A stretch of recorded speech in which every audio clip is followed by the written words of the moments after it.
जय हिंद। बेंगलुरु के एयरपोर्ट पर बड़ी संख्या में पुलिस वाले खड़े हुए किसी का इंतजार कर रहे थे और इसके साथ ही कस्टम और डीआरआई के अधिकारी भी वहां पर बड़ी संख्या में खड़े थे। अब जैसे ही दुबई से एक फ्लाइट आकर बेंगलुरु एयरपोर्ट पर लैंड करती है, इस फ्लाइट से एक लड़की अपने पति के साथ बाहर निकलती है।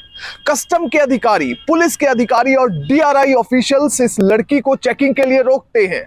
जैसे ही इस लड़की की चेकिंग की जाती है, इसके पास कथित तौर पर तकरीबन 15 किलो सोना बरामद होता है, जिसके बाद इस लड़की से पूछा जाता है उसकी डिटेल्स के बारे में और वो बताती है कि मैं एक सीनियर आईपीएस अधिकारी की बेटी हूं। यह सुनकर सभी के सभी अधिकारियों के पैरों तले जमीन निकल जाती है। इस केस के बारे में आपको बताएंगे, पर सबसे पहले आपसे अपील की, आप बड़ी संख्या में हमारे वीडियोस को देख रहे हैं पर चैनल सब्सक्राइब नहीं कर रहे।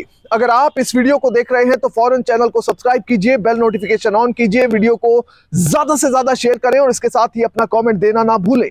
इस पूरे केस की सच्चाई जानने के लिए वीडियो को बिल्कुल आखिर तक देखें, कतई भी स्किप ना करें।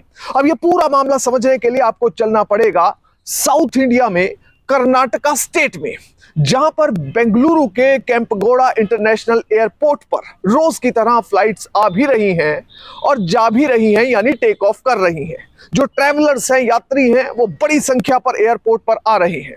पर 3 मार्च का दिन है, शाम होती है और शाम को एक दुबई से आने वाली फ्लाइट को थोड़ी देर में लैंड होना था। इस फ्लाइट के आने से पहले पुलिस के कई अधिकारी, इसके साथ ही डिपार्टमेंट ऑफ रेवेन्यू इंटेलिजेंस के कई अधिकारी और कस्टम विभाग के कई अफसर चौकस हो जाते हैं। वो इंतजार करने लगते हैं किसी का इस फ्लाइट से वो उतरेगा और उससे बातचीत की जाएगी। लोगों को यह लग रहा था कि शायद ये अधिकारी किसी सीनियर, किसी वीआईपी का इंतजार कर रहे हैं। अब जैसे ही दुबई से ये फ्लाइट पहुंचती है बेंगलुरु के इंटरनेशनल एयरपोर्ट पर, तभी ये सभी अधिकारी सतर्क हो जाते हैं। फ्लाइट की लैंडिंग के बाद जब यात्रियों ने एयरपोर्ट पर आना शुरू किया, तभी एक लड़की अपने पति के साथ एयरपोर्ट में एंटर होती है और ये अधिकारी उस लड़की को पहचानते हैं, उसे रोकते हैं चेकिंग के लिए। लड़की से कुछ सवाल जवाब किए जाते हैं। वहां पर महिला अधिकारी और कर्मचारी भी मौजूद थी। उन्होंने लड़की की चेकिंग करनी शुरू की। जब इस लड़की की चेकिंग की गई तो तकरीबन 15 किलो सोना लड़की के कपड़ों से ही बरामद हो गया। अगर एग्जैक्ट कैलकुलेशन बैठाई जाए तो ये सोना तकरीबन 14 किलो 800 ग्राम था।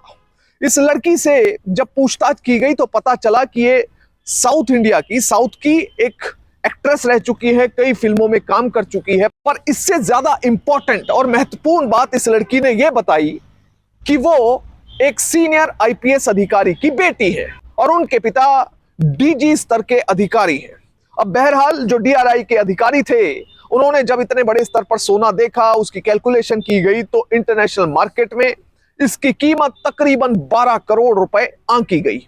अब ये डीआरआई के अधिकारी, पुलिस के अधिकारी एक्शन में आए कैसे थे? दरअसल डीआरआई को यह इनपुट मिला था कि राम्या राव नाम की ये लड़की पिछले 15 दिनों में 3 से 4 बार दुबई जा चुकी है। ना सिर्फ दुबई गई बल्कि वहां से सामान भी लेकर आई है, वहां का दौरा करके आई है। तो जैसे ही डीआरआई कस्टम को यह जानकारी मिली, इस लड़की की गतिविधियों पर नजर रखी जाने लगी।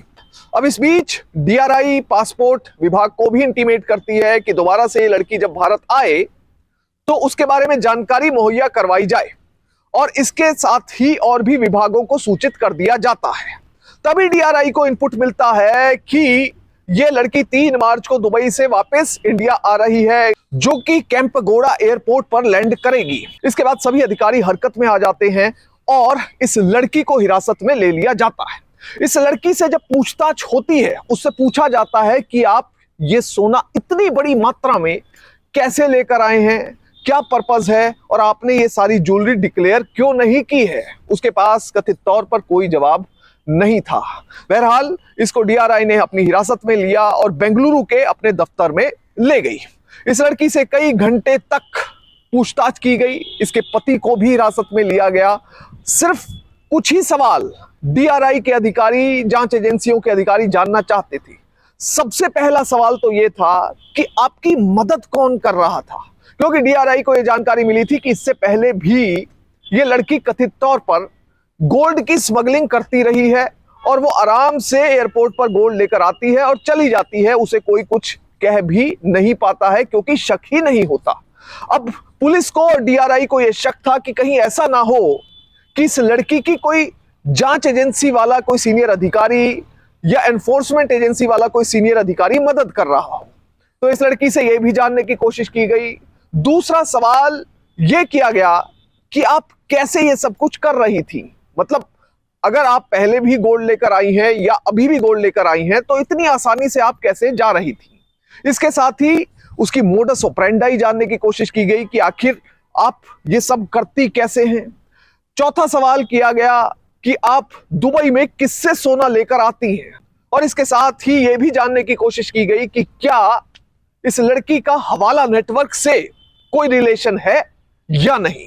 बहरहाल इस लड़की को कई घंटे पूछताछ करने के बाद अदालत में पेश किया गया और अदालत ने राम्या राव नाम की इस लड़की और उनके पति को 18 मार्च तक 14 दिनों की न्यायिक हिरासत में भेज दिया। अगर बैकग्राउंडिंग की बात की जाए तो रिपोर्टेड फैक्ट्स के मुताबिक ये बताया जाता है कि ये लड़की पहले भी गोल्ड की स्मगलिंग में कई बार गिरफ्तार हो चुकी है और इसीलिए जांच एजेंसियों का शक इस लड़की पर ज्यादा गहरा गया था। इस लड़की का जन्म साल 1991 में हुआ, उम्र है 34 साल। साउथ की कई फिल्मों में काम कर चुकी है। साल 2014 में इसने मणिक्या फिल्म में काम किया था। राम्या के अपोजिट में इस फिल्म में स्टार थे, साउथ के अच्छे स्टार हैं किच्चा सुदीप। इसके साथ ही उन्होंने वगैह और पटनी नाम की फिल्म में भी काम किया और बताया जाता है कि साल 2017 में आखिरी स्क्रीन प्रेजेंस थी राम्या की। उसके बाद वो किसी फिल्म में नजर नहीं आई। तकरीबन 8 से 9 साल हो गए हैं वो किसी भी फिल्म में नजर नहीं आई है। और इस बीच राम्या की शादी भी हुई और शादी होने के बाद वो एक तरह से फिल्मों से तो गायब ही हो गई। पर ये जो गोल्ड स्मगलिंग की बात निकलकर सामने आई उसे लेकर कई तरह के सवाल खड़े हुए। रिपोर्टेड फैक्ट्स के मुताबिक ये आरोप भी लगाया गया कि लड़की जब भी एयरपोर्ट पर आती थी, किसी फ्लाइट से उतरती थी, जब भी एयरपोर्ट पर आती थी तो पुलिस वालों को बुलाया करती थी घर तक ड्रॉप करने के लिए। अब जब जिसको एस्कॉर्ट ही लेने आएगी, पुलिस वाले ही लेने आएंगे, तो उस पर पुलिस वालों का शक कम होता है क्योंकि ऐसा लगता है कि किसी अच्छे परिवार से हैं, किसी अधिकारी या किसी बड़े नेता के बच्चे होंगे और इसलिए उन पर शक नहीं जाता। शायद इसी वजह से इन अधिकारियों ने यह माना कि पहले इस लड़की की गिरफ्तारी नहीं हुई।